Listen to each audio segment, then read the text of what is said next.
Before you start your worksheet today, I thought it would be a great idea to just do a quick refresher on solving exponential and logarithmic equations. The first thing you want to do is just decide what form your original equation is in. Is it exponential or is it logarithmic? And then follow the steps that we did in our notes for day 2 to solve. Here are 6 practice problems that we can do together before you work on problems on your own. Let's try problem 1. 4 times 10 to the 2x plus 1 is equal to 27. Notice that you have an exponent with number 10. That means it's exponential. The first thing you want to do is isolate your base. I would divide both sides by 4. That leaves you with 10 to the 2x plus 1 power. On the right-hand side, 27 divided by 4 is 6.75. Once you've isolated your base, you want to convert this to logarithmic form. Since it's base 10, we're going to write log. Base 10 is technically the base on the bottom, and that's what will allow us to plug this in on our calculator. What are we taking the logarithm of? This is where we loop. We're taking the logarithm of, that should be a 5, shouldn't it? Oh my, well, I just made the video 3 seconds longer than it needed to be. All right, log base 10 of 6.75 is equal to 2x plus 1. On that left-hand side, you should always be able to evaluate your logarithm either with a calculator or your power chart. Log base 10 is calculator friendly. Plug this into your calculator and round to the nearest thousandth. That'll be the rule on your worksheet. The nearest thousandth would be approximately 0.829. So 0.829 equals 2x plus 1. And now it's just algebra. Subtract 1 to move that over. 0.829 minus 1 would be negative 0.171 equals 2x. Divide both sides by 2. And x will be approximately negative 0.086.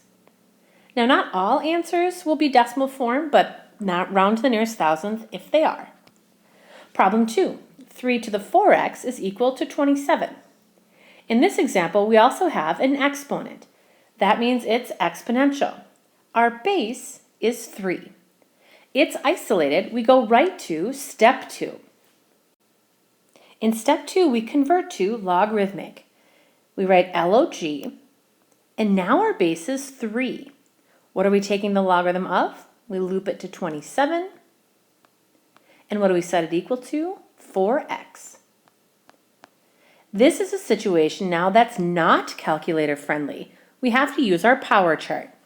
When we evaluate this, think to yourself, 3 to what power equals 27? Hopefully you remember 3 to the 3rd power equals 27. That's what the whole left-hand side will equal. And now this is super quick and easy to solve. To get x by itself, divide both sides by 4. And x equals 3/4. You could also have 0.75. That would be the exact decimal equivalent. Let's try yet another one. Problem 3. 7 times e to the x power equals 19. This is another exponential function, and our base is e. Notice 7 isn't in parentheses with it, so that means we need to move it over. And we'll divide both sides by 7 to do that. E to the x, get that e in there, equals 19/7, or approximately 2.714. Since it's base e, when we do our logarithm, we're actually going to do ln instead of log.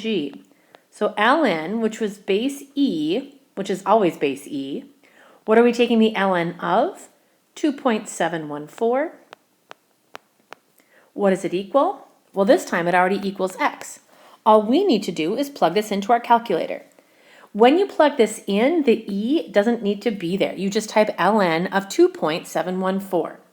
And you should get approximately 0.998. Those would be rounded to the nearest thousandth. Now let's take a look at some logarithmic equations.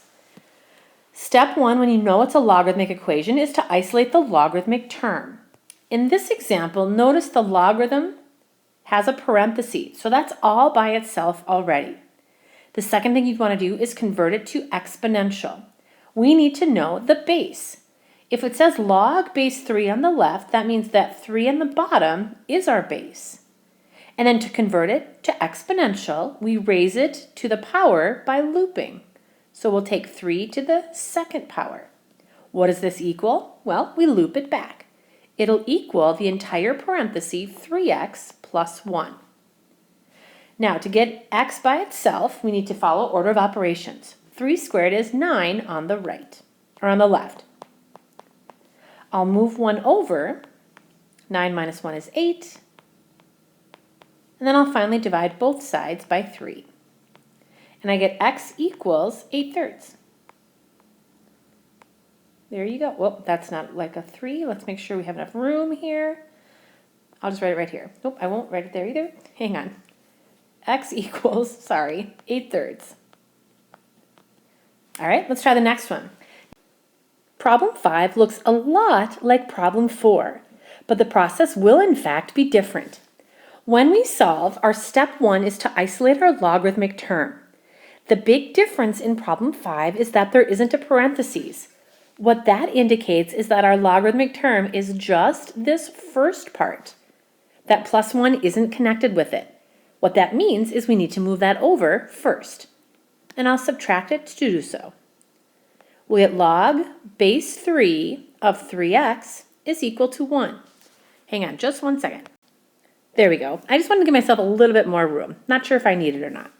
Step 2, convert to exponential. Again, the base is the same as it was before in problem 4. The base is 3. But now we're going to raise 3 to the first power. And what will it equal? It'll equal the entire logarithm value of 3x. 3 to the first power is just 3. Nothing too crazy to simplify that. To get x by itself, I'll divide by 3. For this statement to be true, x should equal 1. Last but not least, we have an ln. 5 times ln x is equal to 6. Now, ln is a logarithm. It's called the natural logarithm. ln x is the entire, whoops, I don't know why that just did that. Hang on, let's give myself some room again. ln x is that entire logarithmic term. That means we need to get 5 on the other side, and so I'll divide. ln x is equal to 6/5 or 1.2. Now, to convert this to exponential, we need to know what the base is. And anytime it's ln, it's automatically base e. That's a standard rule, just like log is automatically base 10, unless another number is written there. As we convert then, we'll start with the letter e as our base.